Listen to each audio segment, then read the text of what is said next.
ازيكم يا اصدقائي؟ النهارده جايين نتعرف سوا على برنامج المونتاج، والبرنامج اللي احنا هنشتغل عليه النهارده هو ادوبي بريمير. وهنعرف سوا ازاي نبدا البروجكت بتاعنا، وازاي نقصقص ونلزق، وازاي نعدل على مقاس الفيديو، وازاي نحط تكست على الفيديو بتاعنا، واخيرا ازاي هنعمل اكسبورت للفيديو بتاعنا. يلا بينا على البرنامج. نيجي بقى للبرنامج يا اصدقائي. كل اللي عملناه دلوقتي ان احنا فتحنا البرنامج بتاعنا عادي وفتح لنا الصفحه دي، وعشان نبتدي البروجكت بتاعنا لازم نضغط على كلمه نيو بروجكت. هيجيب لنا الصفحه دي. الخانه الاولى دي بنكتب اسم البروجكت اللي احنا عايزينه هنا، مثلا فيديو. وفي الخانة بتاعة اللوكيشن دي بنختار المكان اللي احنا عايزين نحفظ فيه البروجكت.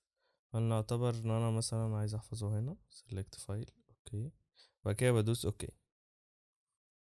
كده البرنامج بتاعنا هيكون فتح، والموضوع شكله يبان عليه انه معقد نوعا ما، بس هو مش معقد يعني بإذن الله. وباختصار احنا النهاردة مش هنفرق القايمة بتاعة editing دي خالص.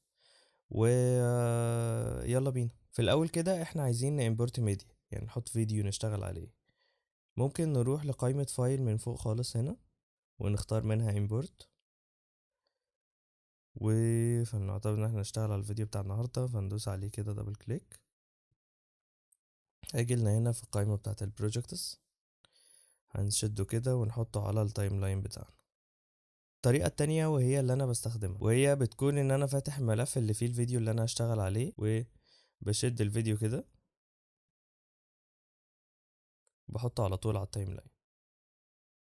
تمام، احنا كده حطينا الفيديو بتاعنا على التايم لاين اهو. المفروض نبتدي دلوقتي نشتغل. وزي ما قلنا في الفيديو اللي فات ان باختصار المونتاج هو يعني قص ولزق. احنا بنقطع مشاهد وبنلزق مشاهد في التانية عشان نطلع للنتيجة اللي احنا مخططين لها في الاخر. بنقطع المشاهد بتاعتنا ازاي؟ والحقيقة الموضوع سهل جدا، وهو عن طريق شايفين الموس ده، ندوس عليه كده ونبتدي نشغل الفيديو بتاعنا.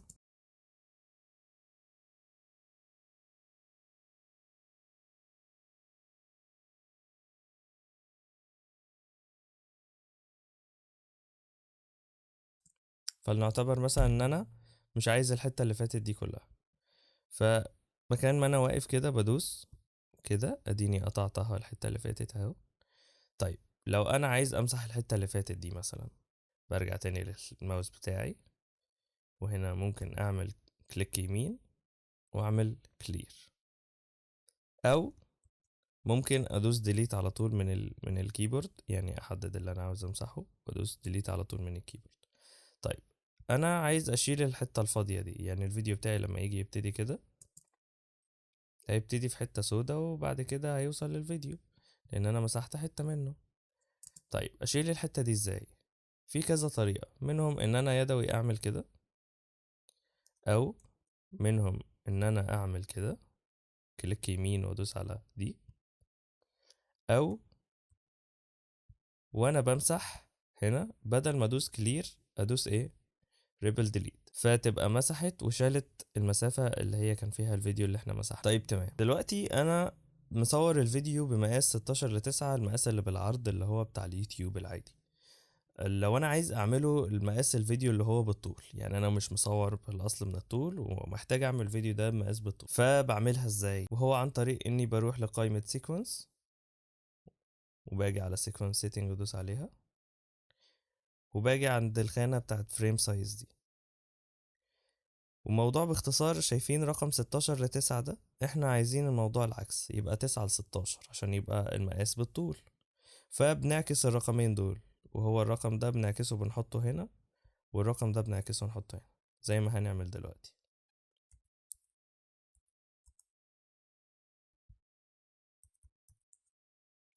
وبندوس اوكي،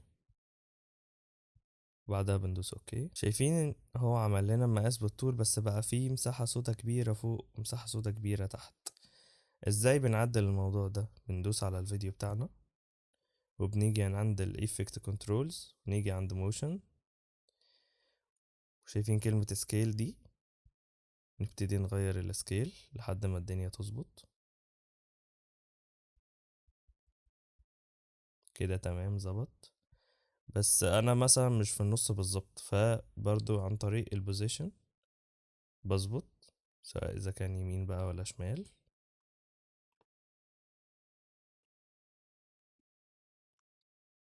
كده انا ظبطت المقاس بتاعي على مقاس الشورتس، وظبطت نفسي كمان، سنترت نفسي في نص الفيديو، والموضوع بقى تمام. طيب دلوقتي انا مثلا عايز احط كلمة، عايز احط تكست، اكتب حاجة على الفيديو. ده بيبقى عن طريق اني انزل هنا على حرف التي ده، ادوس عليه كده، اختار المكان اللي انا عايزه في المساحة بتاعتي دي.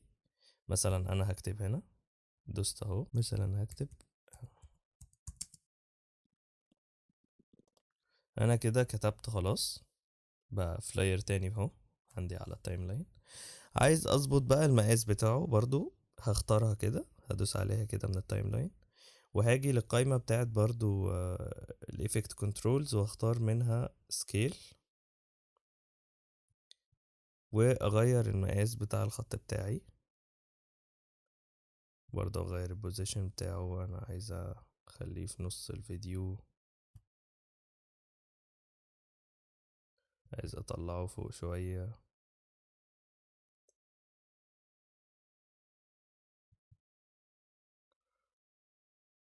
طب تمام، انا كده حطيت التكست وكتبته في الحتة اللي انا عايزها وخلاص خلصت. بس شكل الكلمة مش عاجبني، عايز اغير الفونت، فباجي هنا وبدوس عليها كده، وباجي هنا برضو في الايفكت كنترولز، اختار اللاير اللي هو فيه التكست، وافتح كده، اجي هنا على الخانة دي وادوس عليها كده. من هنا بختار بقى الفونت اللي انا عاوزه، سواء اذا كان عربي ولا انجليزي. فنعتبر مثلا اختار الفونت ده. تمام، انا شايف انه كده تمام. والله قالنا تمام، فلنعتبر ان انا دلوقتي خلصت قص ولزق في الفيديو ده، وتمام الفيديو بتاعي جاهز، وحطيت التكست وعملت كل حاجة فيه. دلوقتي انا محتاج اعمل اكسبورت، احفظ الفيديو. بعمله ازاي؟ وده عن طريق اني بروح قائمة فايل، وبختار منها اكسبورت، وبختار ميديا. زي ما انتوا شايفين هو فتح لنا القائمة دي، اللي المفروض بنختار الاعدادات بتاعتنا قبل ما نحفظ منها، وبعد كده بنحفظ. وباختصار اول خانة دي بخصوص الفورمات، يعني الصيغة بتاعتنا عايزين نحفظ بأنهي صيغة. تاني قائمة دي المفروض نحفظ بأنهي ريزوليوشن، بأنهي جودة. انا عن نفسي بختار ماتش سورس، يعني زي الجودة اللي انا عامل لها امبورت في الاول. وهنا الحتة بتاعت output name دي، هنا بدوس عليها كده، هنا بكتب اسم الفيديو اللي انا عايز احفظه، مثلا شورتس، وبدوس سيف بعد طبعا ما اكون اخترت المكان اللي انا هسيف فيه الفيديو. وباختصار بعمل تشيك هنا على الخانة دي بتاعت use maximum render quality لو هي مش معمولها تشيك عندك، وبعد كده بدوس على كلمة export، وهنا هو بيعمل اكسبورت للفيديو بتاعنا اللي احنا منتجناه وخلصنا. كده باختصار احنا خلصنا كل اللي عاوزين نقوله النهاردة، واستنوني الفيديوهات الجاية هنتكلم على كل حاجة بالتفصيل. سلام.